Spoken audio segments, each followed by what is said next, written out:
Bienvenidos, bienvenidas al espacio de escucha esencial. Hoy en la modalidad conversaciones. Saben que acá mi intención es presentarles personas profesionales que han desarrollado algún tipo de habilidad respecto a la escucha. Lo traigo para conversar, para comprender cómo es eso, cómo es en su profesión, en su oficio, en su métier, en su vida personal, la escucha. Y hoy tengo el inmenso privilegio de contar con un periodista del prime time televisivo, mejor dicho, del streaming argentino, que es Gonzalo Sánchez. Eh, Periodista, documentalista, eh, eh, periodista de investigación, por supuesto. Así que sin más preámbulo, lo invito a compartir el espacio. Buenas noches, Gonzalo. Un placer que ¿Qué puedas tal, estar Daniel? aquí. Buenas noches. Gracias, el placer es mío. Bueno, muchas gracias por estar disponible. Eh, bueno, la idea es que podamos conversar juntos del tema de la escucha, sobre todo en una vida profesional que me ha ocupado de un poquito rastrear y que es muy, muy impresionante, muy intensa, muy eh, paradigmática, supongo, también por dónde has encajado en los procesos del periodismo argentino, ¿no? Desde el origen como cronista policial hasta quien sos hoy como conductor de un espacio, en un medio tan importante como Infobae, ¿no? Así que tengo varias preguntas que me encantaría ir haciéndote al respecto. Eh, y si querés, arrancamos, ¿no? Claro, por supuesto. Adelante, adelante. Bien, gracias. Bueno, una de las cosas que a mí se me hace como figura es esto del periodismo como, no sé si es así, vos me corregirás, pero supongo que originalmente y antes de los medios tradicionales, de los medios nuevos de comunicación, la habilidad una de las habilidades principales era eh, escribir, supongo, redactar, ¿no? Poder hacer notas. Ujú. Y en los últimos años creo que vos viviste esa transición brutal de lo escrito a esto multimedia, ¿no? Y a esta exposición tan volcada ahora a todas las redes sociales, a los medios de comunicación en todas sus variantes. Yo no sé, ahí te quería preguntar, porque hay periodistas que yo recuerdo por mi edad, como Neustadt, el Guerrero Martínez, personas, incluso la Nata con quien trabajaste, personas que yo me daba cuenta que prestaban atención en la escucha, ¿no? Eso me llamaba poderosamente la atención. El último que me llamó la atención fue la Nata, que Mm. se focalizaba en el entrevistado y era impresionante porque le habilitaba incluso, me parece, en esa escucha atenta un montón de posibilidades de reportaje, ¿no?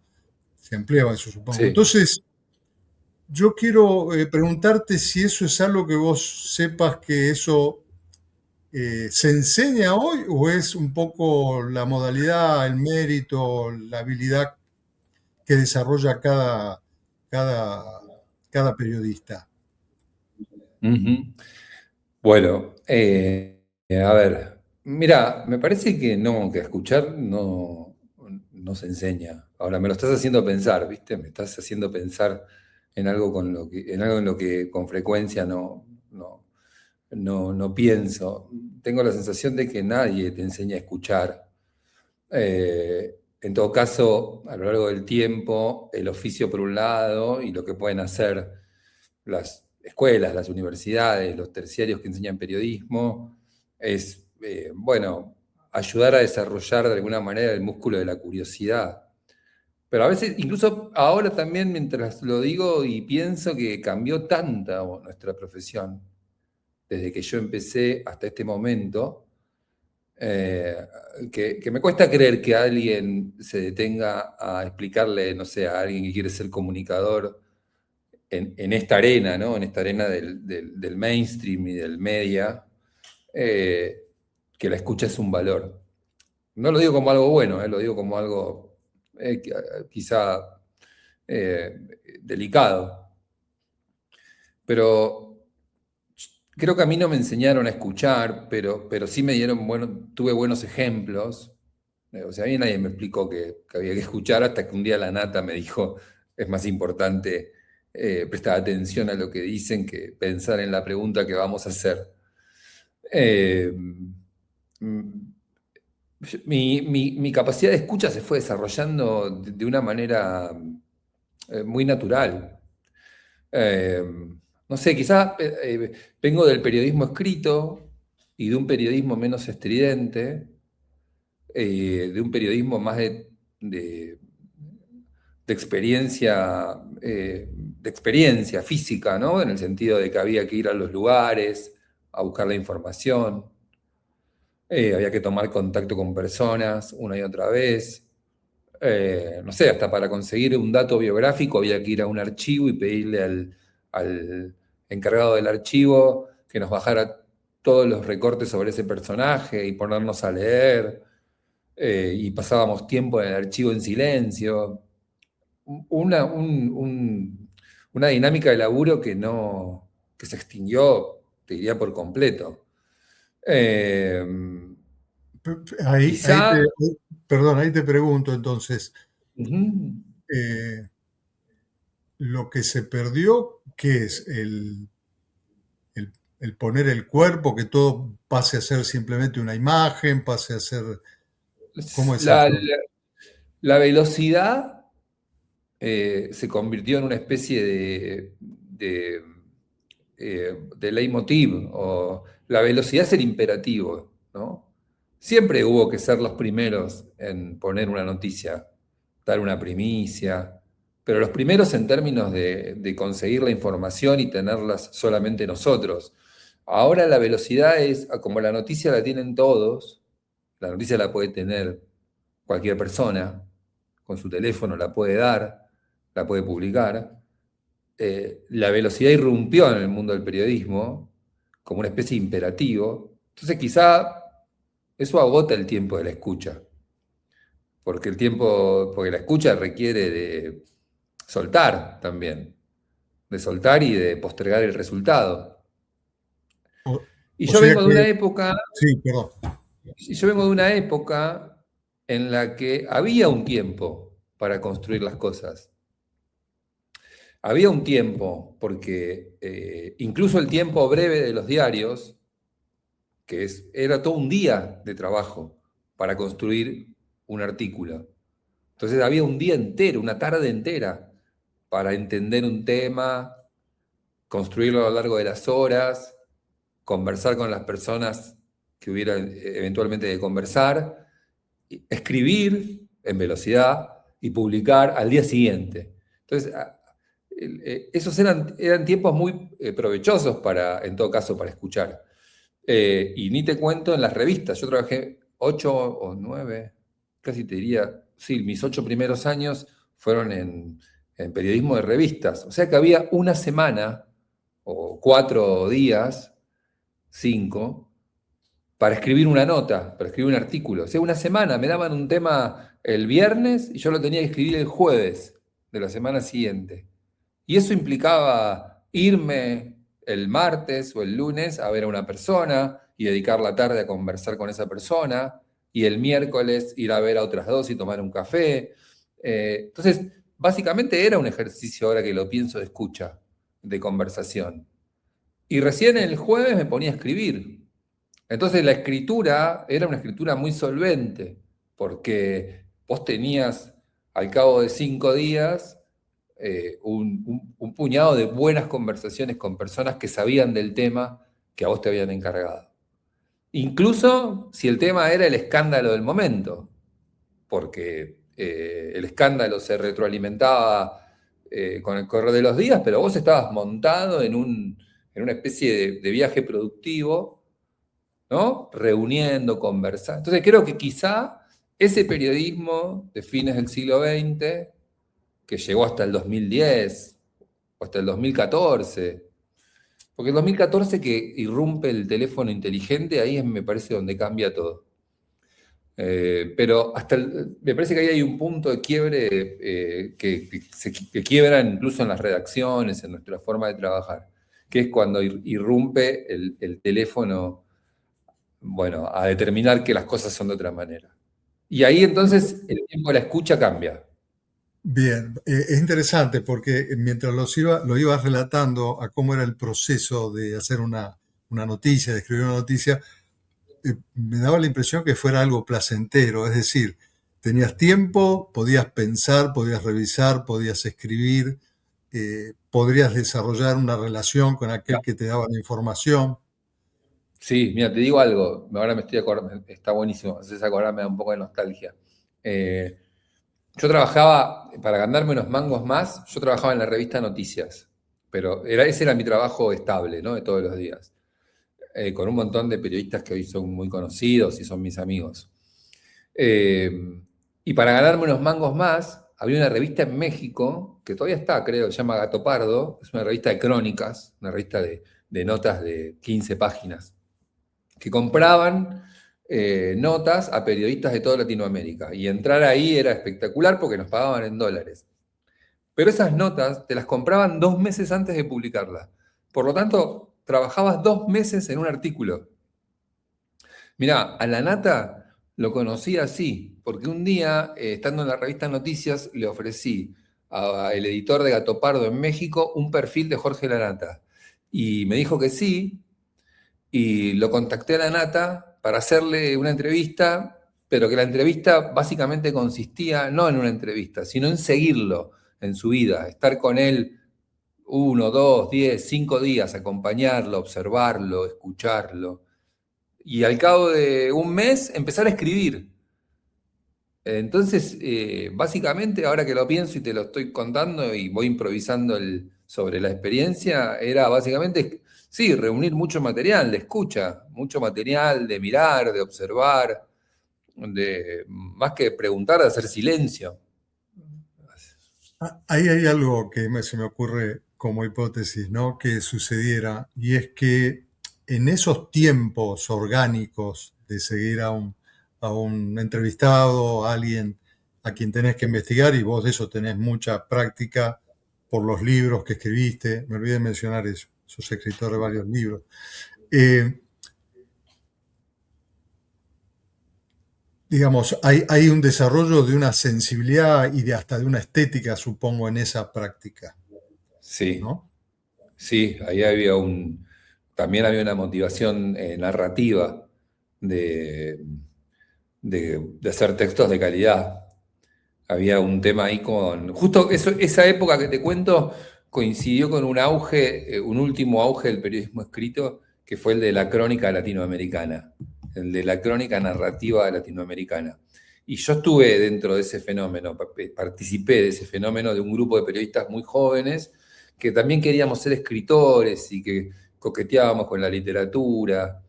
Entonces como veníamos de las redacciones donde había tipos muy sabios que eran escritores, entonces leíamos bastante, leíamos los clásicos del siglo XX. Bueno, yo estudié letras además, entonces todo eso me encajaba perfecto en el fenómeno del periodismo narrativo, de la crónica latinoamericana, que es la crónica que inauguró García Márquez. Eh, entonces, ahí había, sí, además de tiempo, mucho tiempo para elaborar y estabas trabajando en algo secreto, en algo que no iba a ser visto por otros mientras vos estabas trabajando en eso. Hoy todo se ve, hoy no trabajás en nada secreto, trabajás en una investigación sobre política, sobre las cuentas de algún funcionario, es otro tipo de periodismo. Pero cuando vos construías el perfil de un personaje, trabajabas en algo secreto. Vos solo involucrado en la historia, o de un personaje o de un tema. Entonces había básicamente un trabajo de ir a buscar conversaciones y escuchar y vivir la experiencia del otro de alguna manera, ¿no?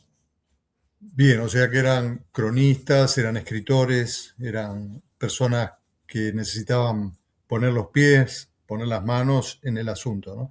En este Totalmente. sentido, yo te aporto una hipótesis, que a mí, Sí, porque hay un fenómeno que no sé si es una deformación de mi percepción, un sesgo o qué, A ver. Porque yo escucho que de alguna manera los periodistas pareciera que hablan para los periodistas o para los empresarios o para los políticos.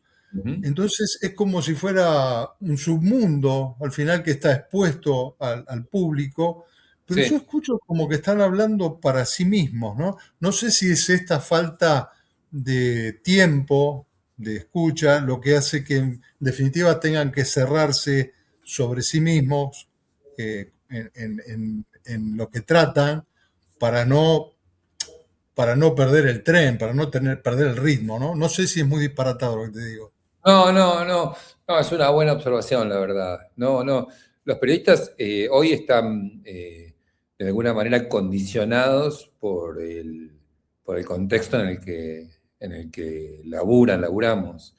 Hay algo de eso de que no se puede salir de la demanda permanente de lo coyuntural y hay que luchar un poco contra eso, hay que estar en una especie de tensión con eso.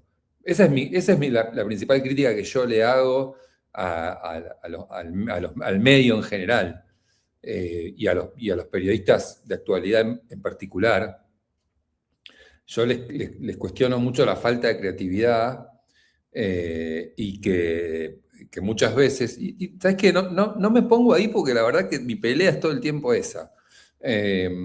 Siempre les digo a los que hacen política específicamente, les digo, che, un poco de creatividad, porque la verdad todos están diciendo lo mismo al mismo tiempo y en la misma línea. O sea, bueno, uno de un lado, otro del otro, pero están todos hablando de lo mismo y nadie está aportando algo nuevo e interesante. Y a mí un poco me quedó en el ADN la idea de que los periodistas tenemos que decir algo nuevo, algo propio, eh, una mirada propia sobre las cosas o poner en superficie algo de lo que los demás no están hablando.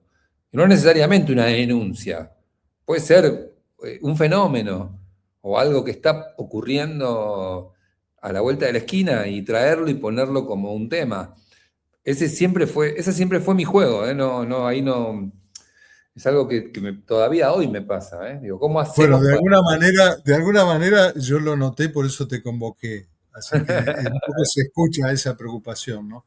Agrego Sí. algo más a este ángulo, porque a mí me llama, de los últimos tiempos me llama mucho la atención que hoy el periodista más reconocido a veces tiene que ser alguien que interpreta la realidad a su manera, ¿no? Y creo que el periodismo, por lo menos en el siglo XX, era algo diferente, es decir, era reflejar la realidad sin interpretarla. Yo no sé si eso es que evolucionó o al revés, o que de alguna manera se desdibujó el sentido de la profesión, no sé, lo pregunto con respeto. No, por favor, no pasa nada. Eh, Hubo siempre distintos géneros, hubo géneros y subgéneros del periodismo. Hubo un periodismo clásico informativo que hoy quizá tiene menos preponderancia porque la información explotó, porque por eso que te decía, la información ya no es un patrimonio exclusivo de los periodistas. Entonces, en el siglo XX tuvo mayor relevancia el periodismo informativo. Pero también hay grandes ejemplos de periodistas que narraron, que interpretaron y que publicaron su mirada de las cosas. Sin ir más lejos, Rodolfo Walsh, el más grande quizá de todos los tiempos, que era un tipo que tenía un sesgo político, que estaba, de alguna manera, producía un periodismo narrativo muy, muy cercano a la literatura, pero también con una mirada política específica. Digo, su obra maestra, Operación Masacre, es un libro peronista, maravilloso y fundamental. Eh, entonces quizá no se veía tanto el subgénero y estaba muy por encima de todo la idea de que el periodismo era meramente informativo. Pero eso cambió después de. Ya en los 2000 un poco hacia adentro, yo no digo que la gente lo haya notado, pero hacia adentro de la industria, la idea de que el periodismo interpreta estaba expandida, que el periodismo interpreta, ofrece en mirada, lectura, análisis. Y también lo que no se vio durante muchos años, lo que estuvo muy contenido y que la gente no vio y que ahora ya todo el mundo lo ve, es que los medios tenían intereses. Entonces, claro, crecimos en una especie de edad de la inocencia, ¿no? De los medios en un pacto de honestidad con sus consumidores, y la realidad es que los medios siempre tuvieron intereses económicos y cada vez más quedó en evidencia que tenían negocios y relaciones políticas. Entonces, naturalmente, eso fue algo que, bueno, le quitó el velo y fue mostrando eh, el perfil real de esta cuestión, ¿no? Por decirlo de algún modo. Yo leía cuando era pibe, adolescente, y yo leía Clarín, y en mi casa se leía Clarín, y Clarín era impoluto. Era una cosa que no se cuestionaba, era como una especie de Biblia. Lo que decía Clarín era lo que era la verdad. Bueno, por supuesto que la verdad es un término muy relativo, ¿entendés? La verdad es algo que admite una construcción, que puede ser no necesariamente, puede ser muy grande, muy pequeña, uno la puede hacer crecer a la verdad. Y los medios tienen intereses y manejan la verdad según sus intereses. Eso quedó ya, eso ya está. Eso fue algo que en el viaje de este cuarto de siglo fue, ya está, es como sería tonto decir, esto, Claro, claro. esto Se no existe. terminó Claro, transparentando. claro, hoy el periodismo es esto, son medios con poder económico, con intenciones comerciales, que tienen que sobrevivir, que trabajan con la realidad. Y la realidad admite lecturas. Y Bien. hoy ya no es escandaloso leer a un periodista peronista, tampoco es escandaloso leer a un periodista ultraliberal. Está bien, piensa eso y lo lees porque sabes lo que piensa. Sí, la dificultad es que el periodista pasa a ser como alguien que opina. Entonces, a veces uno tiene que hacer un trabajo arduo de Sí, escuchar los sí, extremos, los del medio. sí, Entonces, es mucho más trabajo para el público. sí, eh, si no, lo que hay que terminar haciendo es adherir, ¿no? Adherir a cada quien y, sí, y- elegir. y ponerse orejeras y taparse los Sí, oídos para cualquier otra expresión, ¿no? el público Entonces elige. ahí es donde yo no sé si ganó o perdió el periodismo en ese sentido, no es en Mm, este aspecto. sí, mirá, ni ganó ni perdió y tampoco, ni el público tampoco ganó ni perdió. O sea, es más complejo el asunto. El público puede elegir, el público puede contraponer. eh, es más dinámico. O sea, sí, hay que hacer un esfuerzo mayor, pero hasta los periodistas también tenemos un esfuerzo mayor porque estamos totalmente en competencia, totalmente bombardeados, totalmente, nada es exclusivo. Entonces, y también porque conocemos nuestros medios y tenemos que administrar eh, el punto de equilibrio entre el medio para el que trabajamos, lo que el medio para el que trabajamos piensa. Para todos es mucho más difícil. Antes el medio respondía legalmente por los periodistas y se acabó el problema. Y a veces un periodista le hacía un quilombo enorme a un medio porque el medio tenía intereses, pero había algo que no se tocaba. Y de repente todo eso cambió. De repente hay una nueva relación entre medios, periodistas, líneas editoriales, y hay que saber administrar todo eso, ¿no? Si estás en una especie de prime, ¿no? En la línea del mainstream, ¿no? De la línea de fuego. Bien. Me disculpo, porque yo parezco el policía de la escucha. No, Porque, digamos, es como que estoy planteándote no, inquietudes y planteame eh, todo, pues me encanta, me parece súper hasta interesante. observaciones que pueden ser por ahí molestas, ¿no? No, no, Hay un no. fenómeno que se da en el último tiempo y es que a mí me resulta asombroso, ¿no? Sí, Que es que, sobre todo donde hay equipos como donde vos trabajás, ¿no? No digo que sea el caso de tu horario, que es de Sí. 9 a 12 en Infobae hoy, sino por ahí en otros y en otros medios también, Ujú. donde se produce un intercambio entre los periodistas que a veces es a viva voz, a veces gritando y a veces superponiéndose. Y a mí me asombra, digo, profesionales de la comunicación que no habiliten por lo menos para el público, una escucha así distinguible y no Sí. superpuesta, ¿no? Entonces ahí yo me hice una idea que por ahí vos me corregís. Eh,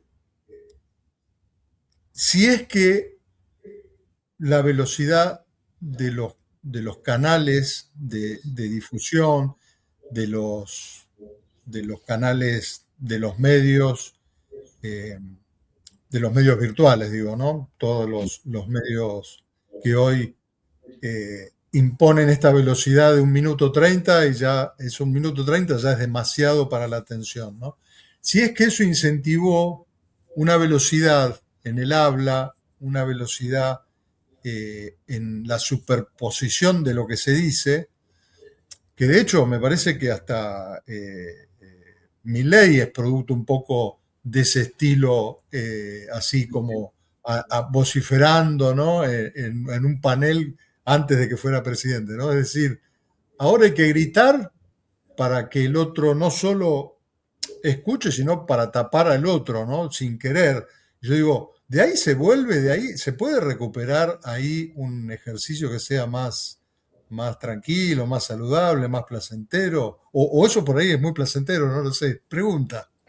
No, claramente eso es lo que llamamos el panelismo, que fue algo que irrumpió con una virulencia descomunal en los últimos 10 años, 15 años ya. Eh, es algo que tiene, eh, que, que- que no está premeditado, que surgió, que fue funcionando en la televisión y que en la televisión empezó a notarse que el griterío medía bien en términos de resultado de audiencia y de repente la televisión empezó a apostar a eso en el mismo momento del declive de la televisión, ¿no? La televisión empieza a pensar que empieza a experimentar un declive de audiencia y un declive de negocio, ¿no? De negocio económico. Entonces, en esa desesperación por capturar audiencia y capturar negocio, de repente resultó que lo que medía era el griterío, que responde a una demanda de público, porque cada vez más todo se puede medir.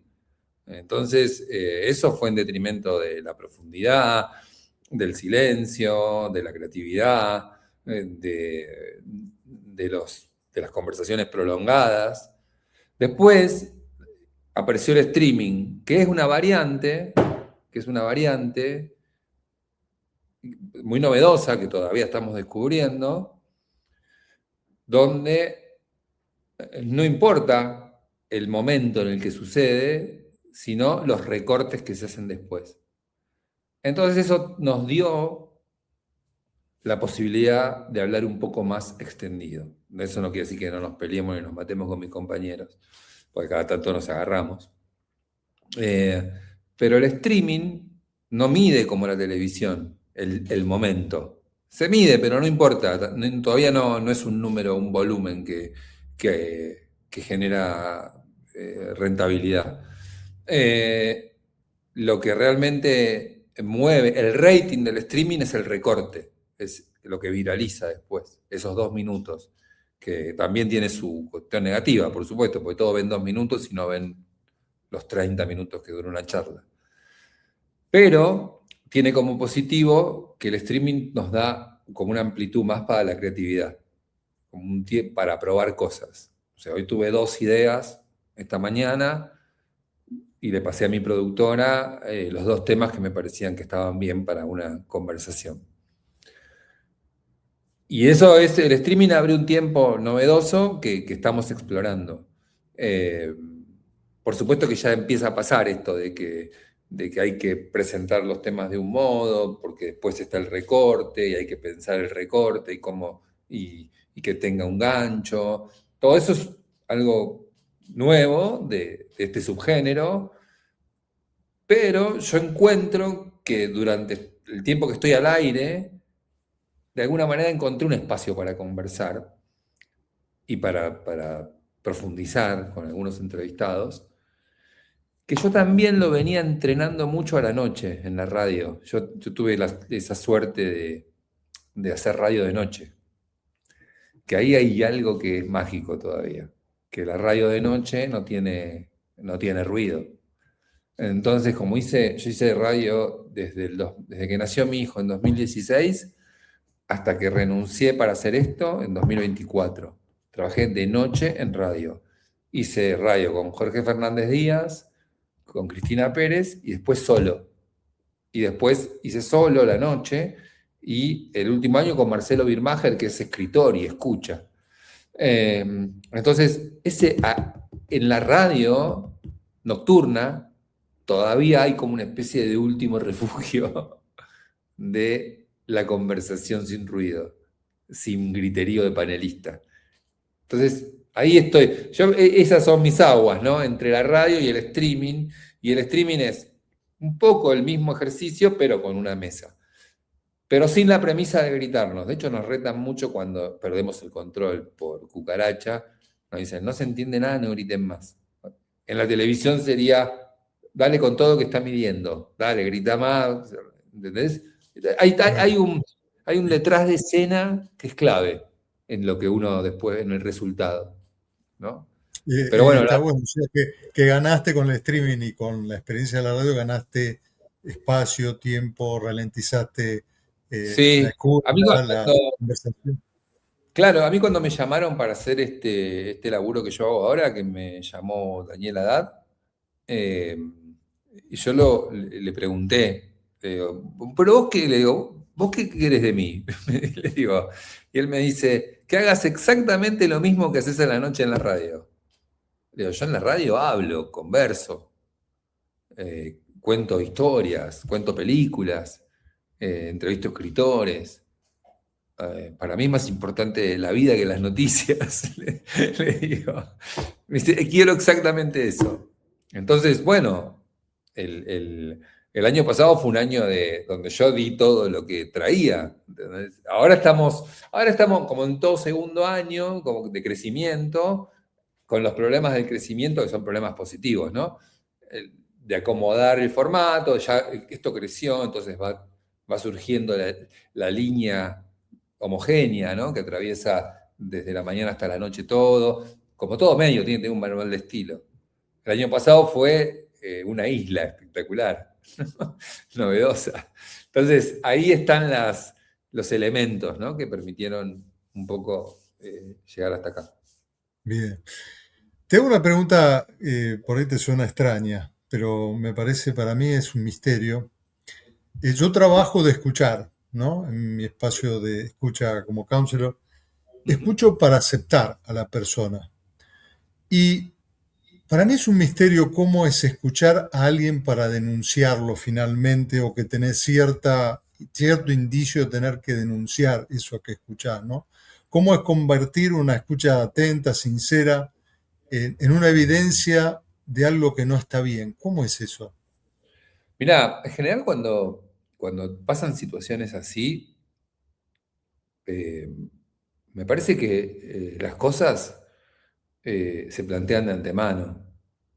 O sea, cuando vos vas a hablar con alguien que vas a denunciar, me parece que lo más honesto es siempre plantear que estás ahí por la situación específica. Nunca vas a hacer una trampa, a sacar un mentira verdad o a fingir algo para conseguir otra cosa como una especie de embaucar a quien sea para que diga lo que vos querés confirmar. Cuando vos Pero querés, te ha tocado alguna vez que te encontrás ante la confirmación de algo que no esperabas, que no calculabas? sí, sí, sí, seguro, sí. Ay, ahora no recuerdo, pero mirá, te voy a decir algo que pasó en nuestro streaming este año. Hace poco nosotros hicimos una entrevista que fue quizá la más ruidosa en el buen sentido de los últimos meses, que fue la entrevista a la escribana del jefe de gabinete de Manuel Adorni. La escribana que había firmado las operaciones de compra-venta por las que hoy el jefe de gabinete está a punto de ser llamado a indagatoria. O sea, un personaje clave, un testigo clave en la historia. Nosotros logramos que esa persona venga al estudio. En el momento en que todos los periodistas la buscaban, en un ejercicio muy fuerte de periodismo de actualidad, el equipo de producción, mi compañero Ramón de política, le hicieron una especie de cerco a la mujer para que venga a darnos una entrevista. Y logramos que viniera antes de que el gobierno la blindara, porque es un testigo delicado, y el gobierno naturalmente la iba a blindar y se la iba a ofrecer en todo caso a algún periodista amigo de los que preguntan lo que el gobierno necesita.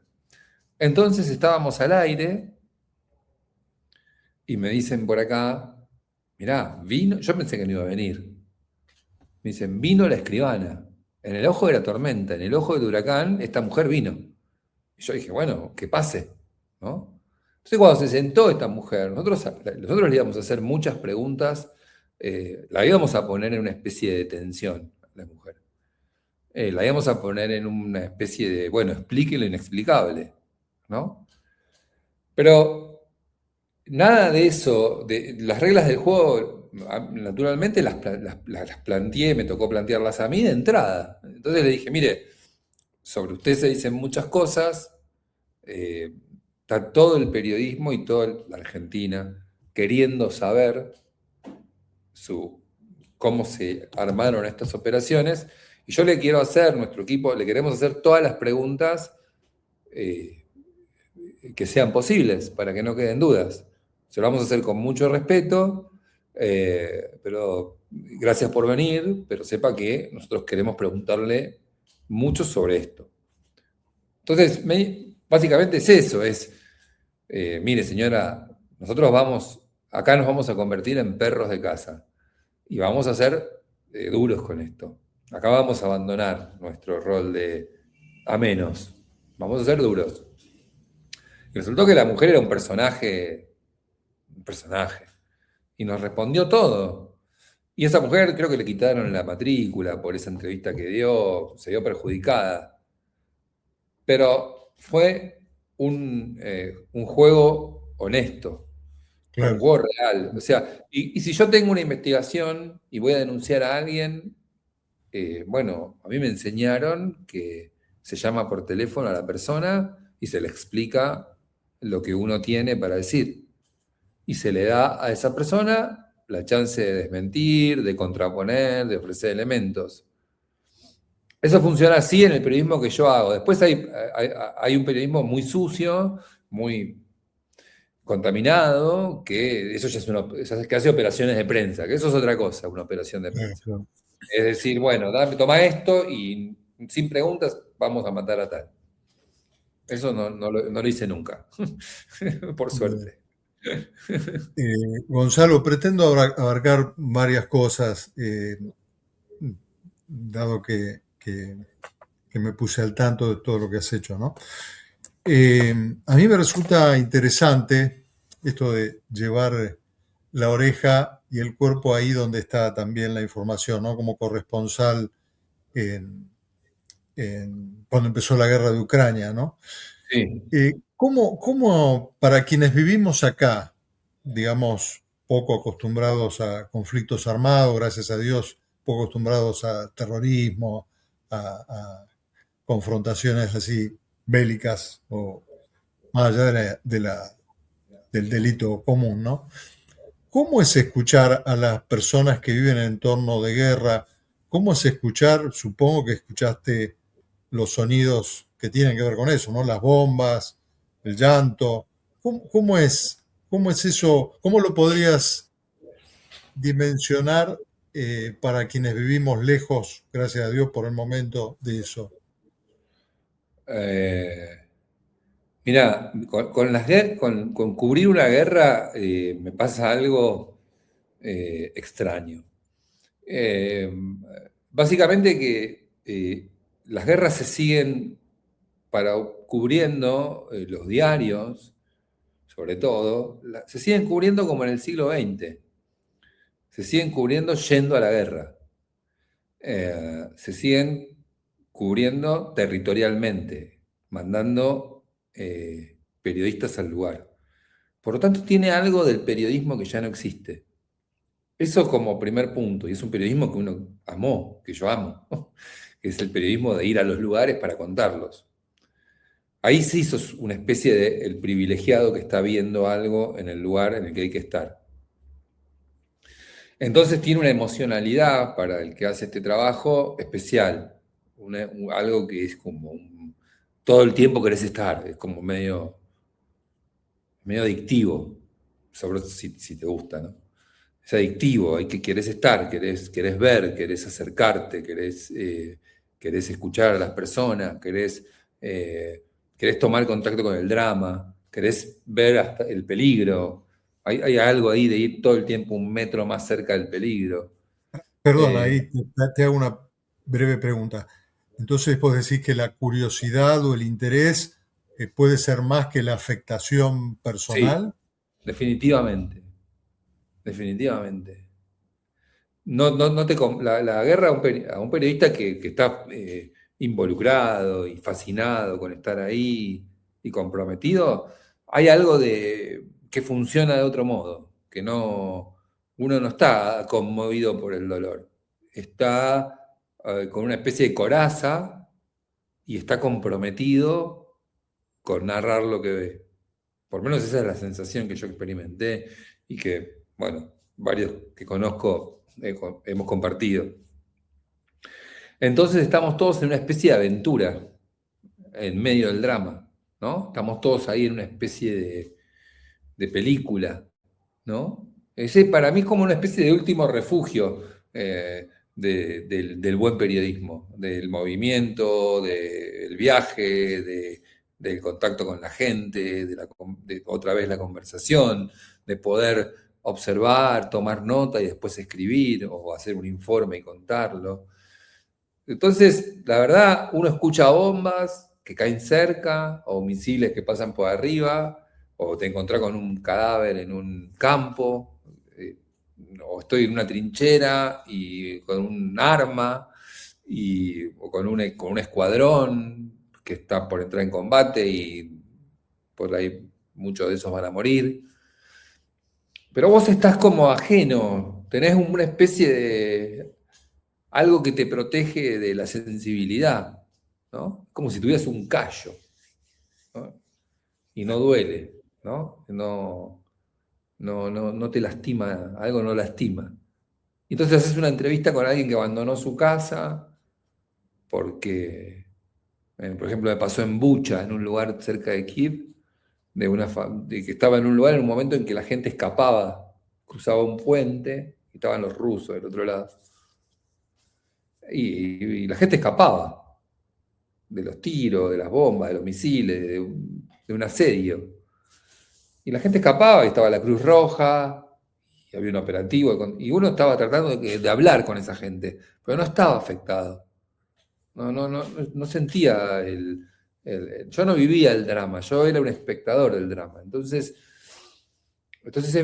hay una gran diferencia y también hay algo como que está sabido de antemano, que uno no va a conmoverse, sino que va a participar activamente y va a realizar su trabajo. Es una Bien, experiencia, para mí, y cuando yo hablo de mi experiencia en Ucrania, yo lo escribo, es casi te diría contradictorio para el que escucha, pero lo describo muchas veces como una de las experiencias más aventuradas y felices que me tocaron en mi carrera. O sea, es verdaderamente algo que fueron 2 viajes de 50 días, que fue mi última gran aventura en Clarín. Eh, para mí fue como una especie de fin de ciclo en el diario. Pero de ahí o me iba o me convertía en un corresponsal de guerra. Me fui, es difícil ser corresponsal de guerra. no entiendo. Bueno, te llevo porque estás cerca de esto de ir a poner el cuerpo, ¿no? Sé que escribiste 2 libros referidos a la Patagonia, a los dueños de la tierra, a la reivindicación de los derechos de los pueblos Sí. originarios, de los mapuches. ¿Cómo ha sido escuchar? Supongo que habrás también escuchado a los dueños, habrás escuchado. ¿Cómo fue escuchar a los dueños? ¿Cómo fue escuchar a los mapuches que genuinamente Sí. reclamaban por lo suyo? ¿Y cómo fue escuchar a los radicalizados como Jones Walla? Muy entretenido. Otra vez, me pasa otra vez lo mismo, que uno tiene esa, no sé si la palabra es frialdad, pero ahí uno también se convierte un poco en una especie de actor, ¿no? Que sabe que no tiene que comprometerse más de la cuenta con lo que escucha, simplemente acompañar y no tomar partido. Es difícil es difícil, uno se sensibiliza más con el débil. Uno ve que hay o sea, hay un magnate de un lado y una comunidad mapuche del otro, y naturalmente uno ve la debilidad y el poder. Entonces, es difícil, pero hay que poder tomar un vino en la casa del magnate, en una copa de cristal, y poder estar en una ocupación de tierra, eh, escuchando las razones de unos y de otros. Y después uno tiene el desafío de ver qué hacer con todo eso, ¿no? Pero para mí era tan atractivo pasar una noche con la familia que le disputó tierras a Benetton, no sé, cocinando una gallina en un horno de leña o esquilando una oveja antes de que llegue el invierno, cosas que me han pasado. Era lo mismo eso que jugar al pato no, al sapo, con el capataz de la estancia de Benetton. Y después sentarme a comer una sopa caliente eh, en un lugar estupendo, ¿no? Allí en el sur. Entonces, para mí era todo experiencia de construcción personal. Yo vivía las cosas con ese egoísmo, ¿entendés? Decía, bueno, yo vengo a empaparme de las cosas que me interesan. Entonces yo me voy de acá, me voy con este juego de sapo, con este personaje y con esa gallina que comimos con Atilo y con Rosa, y yo compré una botella de vino y la tomamos los tres juntos. Eso para mí era invalorable. Ahí te pregunto algo, porque en este ejemplo, ¿no? Porque supongo que ir a Ucrania, bueno, ir a Ucrania es indudablemente un hecho extraordinario, ¿no? Pero sé que ir al sur para vos te implica también un gusto personal, una Mm, relación con el paisaje, un mm, disfrute y demás. Pero la pregunta es, si tenés la capacidad de escuchar tanto a los que generan un problema y a los que los padecen, ¿no? Toda esa paleta o ese espectro sí, de cosas que tenés que oír, ¿consideras que te han transformado, te han cambiado como persona? Tener ese tipo de apertura para ser capaz de escuchar a personas que de alguna manera cada uno expresa su verdad, ¿no? Si eso te ha sí. cambiado a vos como persona. Bueno, en todo caso supongo que me hicieron una persona muy heterogénea, muy amplio, muy diverso en las miradas. O sea, si hay algo yo no soy, es una persona cerrada en una idea unívoca. Eh, sí, yo supongo que sí, porque todo el tiempo he estado en conflicto con mis ideas y sigo estándolo. O sea, por supuesto que sí. Eh, pero bueno, en el fondo también yo soy una especie de hedonista que disfruta de absolutamente de todo. Y entonces, cada cosa que voy a buscar y que me pasan, la incorporo como algo muy nutritivo. Entonces, bueno, uno a veces está más de un lado, a veces estoy más del otro, y todo el tiempo estoy resolviendo mis contradicciones, porque escucho todo. Eh, y sí, me hicieron esto, una especie de gran, no sé, mixtura, mezcolanza, ¿no? Acá te presento una hipótesis para Sí, a ver, a que ver. vos evalúes. Yo por la práctica mía y por tiempo que le he dedicado a Sí, escuchar lo interpersonal, escuchar lo estético, escuchar eh, la propia interioridad, lo introspectivo. Yo tengo la hipótesis de que si uno está abierto realmente como en esa práctica que vos eh, manifestás, uno crece, uno se transforma, uno se vuelve una persona más, vos decís hedonista, yo digo, bueno, una persona que vive más, ponele, Sí, ¿no? Una persona que disfruta más de la vida, que ve todos los colores más los colores intermedios, ¿no? Me parece, esa es la hipótesis que tengo, por eso mi interés por el tema de la escucha, ¿no? A diferencia de la visión o de la vista, que uno ahí tiene menos rango de acción, es decir, uno está impactado por eso que ve y a veces es difícil, ¿no? No sí, vivirlo solo como una identificación, una adhesión, un impacto, ¿no? Me parece que en la escucha hay algo del yo que puede, como la parte consciente, porque de hecho la escucha es una habilidad consciente, ¿no? Voluntaria. sí, sí, Entonces, creo que la persona puede cambiar, puede volverse más humano, por decirlo de alguna manera, sin decir mejor o peor, ¿no? sí, sí, sí, te lo tomo, te lo tomo. Me parece que eh, si pude construir alguna especie de valor en mí a partir, es que tengo quizá la gran, no me gusta ponerme así tan en primera persona, pero sí como la gran capacidad de diferenciar matices todo el tiempo. Para mí nada es blanco-negro, y yo puedo encontrar en, en lo que a priori parece que está mal, puedo encontrar alguna luz y también puedo ver fisuras en lo que se vende como lo que está bien. Quizá sí, quizá es algo que es una capacidad, algo de músculo que se fue desarrollando a partir de la experiencia, ¿no? Sí, sí, probablemente sí. Son muchas capas de, de vivencias muy diferentes. Hay gente, tengo algún amigo que me dice, vos claramente viviste 20 vidas. Puede Mm. ser, pero yo me siento el mismo tipo que empezó a caminar a los 19 cuando terminó el secundario, con la idea de hacer esto. Es probable que sí, porque, no sé, también no te abrí el capítulo Escandinavia, que es otro capítulo, que es, ¿no? Una historia de amor, que es una historia de vida, con la madre de mi hijo, que es mitad sueco y mitad argentino.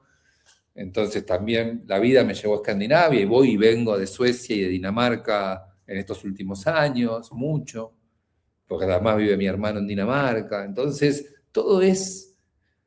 yo siento que todo es nutritivo, que todo sirve, ¿no? Que Ujú. todo sirve, todo es como, y me arrojo hacia cada situación de una manera, como diría, siempre leí una biografía, que yo te lo digo siempre, que Steven Spielberg, ¿no? Del que, bueno, uno es fanático porque quién no ama una película de Steven Spielberg, pero Steven Spielberg, según la mirada de un amigo, tiene y tendrá por la eternidad la gran capacidad de que cualquier tema sea una lista para salvar a gente del holocausto, o un tiburón que te va a comer, o la aventura de un editor de un diario que tiene que denunciar algo. Cualquier tema puede ser contado como una aventura. O sea, Ujú. que cualquier tema puede tener color, hasta el tema más chato y aburrido, ¿eh? Y bueno, obviamente el tema más espectacular, pero puede haber color en absolutamente cualquier tema. Entonces yo me parece, eso lo agarro como, digo, sí, es verdad, uno puede encontrar en un paseo por por un puerto con su hijo el momento más feliz de la vida y lo puede volver inolvidable. Ir a tomar un café y nada más, tomar un café y mirar el sol y tomar sol tomando el café. Eh, O sea, hay algo de aventurero, de explorador también, como parte de la hoy, hoy, persona. hoy hice una caminata con mi hijo y con su amiguito. Mirá lo que hicimos esta mañana. Se quedó a dormir los días que está conmigo, ¿no? Fin de semana con el padre. Entonces le digo, ya es hijo único, funciona muy bien los amigos y las pijamadas. Entonces le digo, llamemos a un amigo tuyo, invitemos. Entonces le invitamos a un amigo. Entonces hoy se despertaron y les digo, bueno, muchachos, tienen 10 años, ¿no? Lectura de diarios. Acá llegan los diarios de papel los domingos. Lectura de diarios, cosa que los tipos están en otro, están con esto. Claro. Venga, lectura de diarios. Entonces empezamos con la lectura de diarios. Bueno, cada uno elige su título preferido y lo explica. Yo estaba haciendo el desayuno, yo ya había leído todos los diarios. Entonces uno dice, los fondos fiduciarios de no sé qué. Digo, no, elegí uno mejor, uno más entretenido. Bueno, y uno dice, tiroteo en la Casa Blanca. Que ayer hubo un tiroteo en la Casa Blanca. Digo, eso es interesante, eso es una de las noticias del día. Les digo. Entonces empezamos a comentar el tiroteo en la Casa Blanca. ¿Y la policía lo mató al tipo? Sí, lo mató, papá. Yo ya estoy ahí pensando en la aventura, ¿no? Pensando en qué aventura voy a proponer. Entonces terminé proponiéndoles a los dos, están tocando la guitarra. Le digo, ¿por qué no arman su primera banda de rock? Y hacen un concierto, tocan bien. Hacen un concierto en vivo, entonces yo voy a ser el testigo del primer concierto en vivo de esta banda que recién comienza, y cuando estén en el Movistar Arena, yo voy a recordar que un día tocaron para mí solo los dos en el living de casa. Entonces los mandé, dice, no, queremos figuritas del Mundial. Bueno, hagamos una cosa, yo les regalo figuritas del Mundial, pero tienen que componer una canción. Esto fue todo el día de hoy, ¿no? Qué Entonces, maravilla. se fueron los dos al living, ¿no? A componer una canción. Viene mi hija y me dice, pa, ¿qué puede ser el tema? Y le digo, se puede llamar Tiroteo en la Casa Blanca, le digo a la canción. O sea, un rock de protesta, le digo, hagamos, o algo así, medio crítico, ya que comentamos la actualidad, ustedes pueden escribir una canción basada en hechos reales. Se escribió una canción que se llama Tiroteo en la Casa Blanca, un pibe enojado con Donald Trump, no sé qué, no sé cuánto. Vinieron, me tocaron la canción, yo le saqué una foto a la letra, pues estaba escrita la letra, y se la mandé al papá del amiguito. Digo, mirá, el primer tema que compusieron, letra y música. Para mí eso fue, supongo que tiene una estampa de algo que quizá para mí, no sé si los chicos lo recordarán, pero tiene una textura, no fue simplemente un momento. Yo lo que entiendo es que es como una actitud de convertir cada hecho de la vida en algo que valga la pena ser contado, ¿no? Una manera de decirlo, Claro, ¿no? claro. Yo digo, este momento no fue un momento doméstico olvidable, ¿sí? Fue algo que Claro. logramos que este domingo tuviera esto que lo separa del tiempo, lo separa de... No es un domingo más, pasó esto hoy. Así, cada cosa. Y el periodismo fue una gran herramienta para generarse momentos especiales. Siempre lo fue. O sea, uno se dedicaba a esto porque quería vivir algo diferente. Yo sentía que la posibilidad, hacer periodismo me iba a dar la posibilidad de vivir cosas distintas. No lo pensé porque tenía ganas de informarle, de ser un informador de noticias, pero decía, quizá esto me permita a mí conocer el mundo. Me Bueno, permita... te agradezco que lo digas así porque me aclara, que me explicita lo que yo escucho de vos. Es eso, es eh, poner en relevancia lo significativo, poner en relevancia lo que importa comprender, asimilar de la realidad, ¿no? Entonces, y que eso puedas, digamos, fomentarlo en tu hijo y en otros Gracias. chicos, me parece extraordinario, ¿no? Es decir, vivamos la vida como algo que pueda ser contado, no en el sentido de contado como algo sin importancia, sino algo que uno lo capitalice, ¿no? Me parece que es esa la Claro, misión sí, de ser saquemos algo de un cada cosa. cronista, claro. Sí, saquemos algo de cada cosa y bueno, nada, en todo caso, el ejercicio silencioso que uno hace cada día es, bueno, tratemos de que este día sea diferente y que tenga un Sí, valor. silencioso, pero se escucha, ¿eh? Así que gracias Claro, por la claro, tarea. claro, Gracias, claro. Sí, sí, sí, gracias sí, por la sí. tarea, Gonzalo. No, por Bueno, favor. no te quiero retener más. Te agradezco infinitamente la posibilidad de conversarte. Hay algo de aventurero también de venir a hablar conmigo, que soy No, un... yo disfruto de esto.